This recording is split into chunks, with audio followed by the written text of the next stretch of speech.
Olá pessoal, estamos aqui novamente, como foi prometido no vídeo passado, que eu voltaria novamente com a primeira e a segunda revelação, que nós vamos ler o Evangelho segundo o Espiritismo, capítulo 1, subtema 1 e 2, que são, no caso, são as três revelações, mas primeiramente eu vou ler a primeira e a segunda.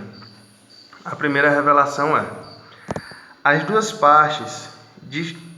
duas partes distintas na lei mosaica: a lei de Deus, promulgada sobre o Monte Sinai, e a lei civil ou disciplinar, estabelecida por Moisés. Uma é invariável, a outra apropriada aos costumes e ao caráter do povo se modifica com o tempo. A lei de Deus está formulada em 10 mandamentos seguintes: Eu sou o Senhor vosso Deus, que vos tirei do Egito, da casa de servidão. Não tereis outros deuses estrangeiros diante de mim. Não fareis imagens talhadas, nem nenhuma figura de tudo que está no alto, no céu e embaixo na terra, nem de tudo que está nas águas sob a terra. Não os adorareis, nem lhes rendereis culto soberano. Não tomeis em vão o nome do Senhor vosso Deus. Lembrai-vos de santificar o dia de sábado.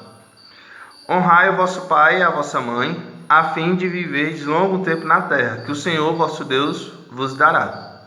Não matareis, não cometereis adultério, não furtareis, não prestareis falso testemunho contra o teu próximo, não desejareis a mulher do vosso próximo, e não desejareis a casa do próximo, nem seu servidor, nem sua serva, nem seu boi, nem seu asno, nem nenhuma de todas as coisas que lhe pertencem. Esta é lei de todos os tempos e de todos os países, e tem por isso mesmo um caráter divino, pois ela foi enviada por Deus, Todas as outras leis são estabelecidas por Moisés, obrigado a manter, pelo temor, um povo naturalmente turbulento e indisciplinado, no qual tinha que combater os abusos enraizados e os preconceitos hauridos na servidão do Egito. Para dar autoridade às suas leis, ele devia atribuir-lhes origem divina, assim como fizeram todos os legisladores de povos primitivos. A autoridade do homem deveria se apoiar sobre a autoridade de Deus, mas só a ideia de um Deus terrível poderia impressionar homens ignorantes, nos quais o senso moral e o sentimento de uma delicada justiça eram ainda pouco desenvolvidos. É bem evidente que aquele que tinha colocado em seus mandamentos: tu não matarás, tu não farás mal ao teu próximo, não poderia se contradizer, fazendo delas um dever de extermínio. As leis mosaicas, propriamente ditas, tinham, pois, um caráter essencialmente transitório. Bem, nesse último ponto aqui, que a gente conseguimos ver, do caso da lei mosaica, que foi dado por Moisés, não são os 10 mandamentos, certo? São as outras leis que vêm logo após, que muitas pessoas conhecem uma parte da lei dele, que no caso seria a lei de Talião, que é de olho por olho, dente por dente, sangue por sangue, vida por vida, e assim por diante. Mas poucas coisas que as pessoas sabem, certo? Ou não conseguiram reparar perante o cotidiano, ou às vezes por um pouco de atenção a mais. Essa lei que Moisés acabou falando do se ferir o olho do teu próximo, será ferido o teu, se retirar a vida, será retirada a tua, o que quer dizer? Por exemplo, se eu furar um olho de um irmão meu, ou irmã, esse meu olho, se eu furar o direito, meu olho direito também será furado, Se eu retirar a mão dele, arrancar ali fora, a minha mão também será arrancada. Então o que é isso? Eu só posso fazer ao próximo o que eu quero que o próximo faça comigo. Então, ele deu uma palavra para o povo hebreu que na época tinha acabado de sair da servidão. Eles tinham passado 490 anos sendo escravos no Egito, então ele tinha que dar esse tipo de mensagem. Ele não poderia falar para o povo que tinha acabado de sair da servidão do Egito: amar o vosso inimigo, perdoar o próximo, não fazer mal, entendeu? Ele não podia falar essas coisas. Então ele tinha que falar as palavras conforme que o povo daquela época fosse entender. E conforme o tempo foi passando, né, que Moisés foi a primeira revelação, porque assim, por que a primeira revelação? Porque até então todos os povos antigamente, naquela época, todos adoravam vários deuses. Eles desconheciam esse Deus único. Então, o povo hebreu foi o primeiro povo monoteísta, o primeiro povo a adorar um único Deus, só um.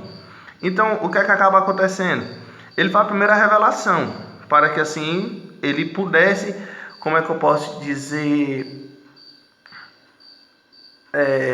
vir como se tivesse um terreno, né, preparado. No caso, o terreno é nós, não é pedaço de terra, certo? O terreno seria nós, a humanidade. Então ele veio preparar, veio ver como é que a nossa humanidade estava. Logo após o Cristo, que é a segunda revelação, ele veio para tomar os seus, né? Mas os seus não são somente uns, são somente outros, são todos. Mas o chamado chega diferente para cada um, porque nem todos têm a mesma forma de pensar, nem todos têm a mesma forma de agir, nem todos têm a mesma visão de mundo. Então, o que seria luz que esclarece para um, seria luz que cega para o outro. Então, cada um tem seu determinado tipo de luz. E nós vamos ler aqui, conforme a segunda revelação veio, né? Que a segunda revelação é o Cristo. Jesus não veio destruir a lei, quer dizer, a lei de Deus. Ele veio cumpri-la, quer dizer, desenvolvê-la, dar-lhe seu verdadeiro sentido e apropriá-la ao grau de adiantamento dos homens. Por isso, encontra-se nessa lei o princípio dos deveres para com Deus e para com o próximo, que constitui a base de sua doutrina. Quanto às leis de Moisés, propriamente ditas, ao contrário, ele as modificou profundamente, seja no fundo, seja na forma. Combateu constantemente o abuso das práticas exteriores e das falsas interpretações, e não poderia fazê-las sofrer reforma radical do que as reduzindo a estas palavras: amar a Deus acima de todas as coisas e ao próximo como a si mesmo. E dizendo, está aí toda a lei e os profetas. Por estas palavras, o céu e a terra não passarão antes que tudo seja cumprido até um único jota. Jesus quis dizer que seria preciso que a lei de Deus recebesse seu cumprimento, com todos os desenvolvimentos e todas as suas consequências, porque de que serviria ter estabelecido essa lei se ela devesse permanecer privilégio de alguns homens ou mesmo de um único povo? Então não teria motivo dele vir dar todo ensinamento para essa lei, esse ensinamento tão maravilhoso que ele trouxe, ficar só para um povo, só para uma localidade, só para um país, ou então ficar só como lei para aquela nação, entendeu? Então por isso que ele disse que porque muitas pessoas na época não tragam para hoje, certo? Eles se achavam, tinha uma palavra chamada gentil. Gentil era todo aquele que não era hebreu. Então, os ensinamentos só eram para o povo hebreu. Então, foi aonde Jesus mesmo disse: eu vim para os meus, porém os meus não me quiseram, não me aceitaram, então eu vou ao mundo. Então, quer dizer o quê? Muitas pessoas fora do povo hebreu tiveram mais aceitação ou demonstraram mais fé nele do que o próprio povo. Mas não quer dizer que todo o povo hebreu renegou ele, não. Porque aquilo era necessário para que, mesmo que todo o povo hebreu tivesse aceitado Jesus, ele ainda teria ido atrás das outras pessoas e assim sucessivamente. Porque ele foi dar um exemplo, que a palavra, a salvação é para todos. Não é somente para um, para outro, não. Não, a salvação é para todos. Todos os homens, sendo filhos de Deus, são, sem distinção, o objeto da mesma solicitude. Mas o papel de Jesus não foi simplesmente um de legislador, moralista, sem outra autoridade que a sua palavra. Ele veio cumprir as profecias que haviam anunciado sua vinda. Sua autoridade decorria da natureza excepcional de seu espírito e de sua missão divina. Veio ensinar aos homens que a verdadeira vida não está sobre a terra, mas no reino dos céus. Ensinar-lhe que o caminho lá conduz os meios de se reconciliar com Deus, e os prevenir sobre a marcha das coisas futuras para o cumprimento dos destinos humanos. Entretanto, não disse tudo, e sobre muitos pontos, limitou-se a depositar o germe de verdades que ele próprio declara não poderem ser ainda compreendidas. Falou de tudo, mas em termos mais ou menos explícitos. Para compreender o sentido oculto de certas palavras, seria preciso que novas ideias e novos conhecimentos viessem dar-lhes a chave. E essas ideias não poderiam vir antes de um certo grau de maturidade do espírito humano. A ciência deveria contribuir poderosamente para a eclosão e o desenvolvimento das ideias. Seria preciso, pois, dar à ciência o tempo de progredir. Olha só que coisa legal que nós vimos aqui no final. Jesus deu muitos ensinamentos, assim como nós sabemos, ele falou muitos por parábolas, né? Porque ele não falava para todos entenderem que, tipo assim, tem um ensinamento muito lindo de Platão, que é a caverna. São pessoas que vivem numa caverna e entra uma luz, né? Porque toda caverna tem um buraco. E entra uma luz por essa caverna, eles veem pessoas gigantes passando, mas eles achavam que aquela caverna era seu mundo. Até que passa um certo tempo, uma pessoa sai da caverna e passa muito tempo lá fora. Quando ele volta, ele fala para as pessoas que ali fora o mundo era maior, era gigante, que aquilo ali não era tudo.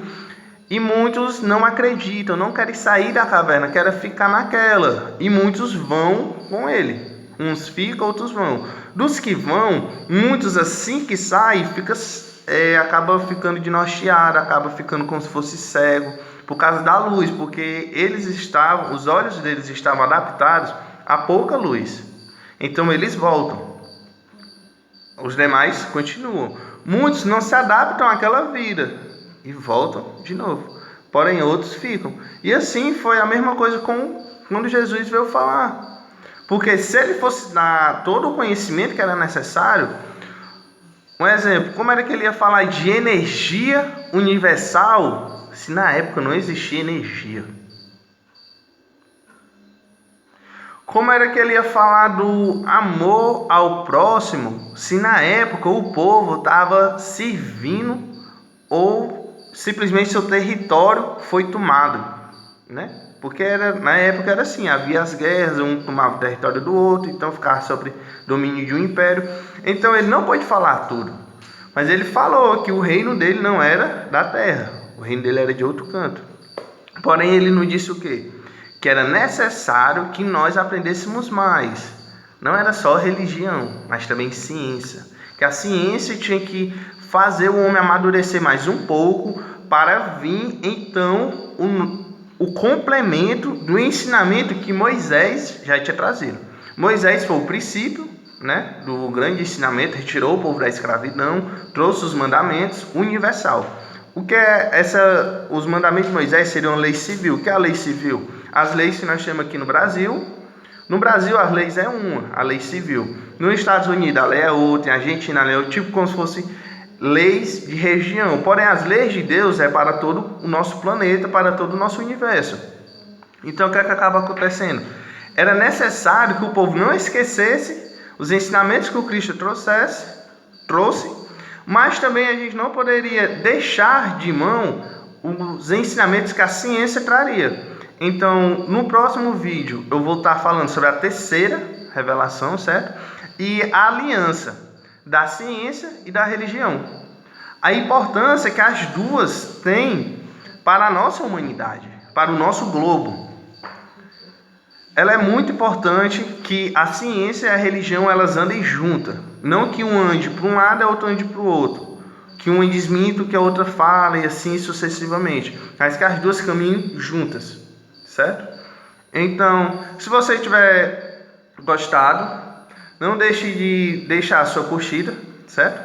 Não deixe de se inscrever no nosso canal, que em breve nós estaremos postando mais vídeos. E se vocês tiverem alguma dúvida, vocês só desçam lá embaixo, lá no fundo, depois de todos os vídeos que tem abaixo, vai ter um espaçozinho sobre comentários. Se você quiser comentar alguma coisa, escrever algo, fazer um acréscimo, ou perguntar, pedir algum tema, nós estamos aqui, certo? E por hoje é só, pessoal. Eu agradeço por você estar vendo esse vídeo. Se você estiver vendo esse vídeo, você irá estar aprendendo mais ou estará reforçando o ensinamento que você já tem. E por enquanto é só. Voltamos novamente, ainda nesta semana, com a terceira revelação e a aliança da ciência e religião. E por hoje é só. E obrigado, pessoal, e até mais.